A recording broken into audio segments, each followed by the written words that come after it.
Հարգելի հայրենագիտներ, անցող շաբաթը աշխարհասփյուր հայությունը նշեց եւ գազմագերբեց բազմաթիվ միջոցառումներ նվիրված հայրու ցեղասպանության հիշադակին, որոնք ոչ միայն ոգեգոճեն անցյալը, այլ նաեւ կվերածվին հավաքական ինքնության վերարժևորման եւ ազգային ոգիի ամրապնդման։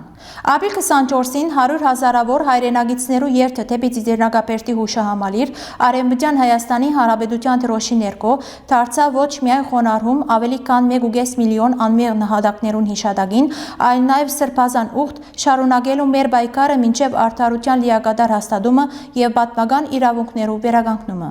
Այս օրը մեզի կհիշեցնե, թե անցյալը փակված էջը չէ, այլ շարունակվող պատասխանատվություն, որ կբարդավորեցնե մեզ չլրել, չմոռնալ եւ երբեք չհրաժարել մեր արդար իրավունքներու պաշտպանութենեն։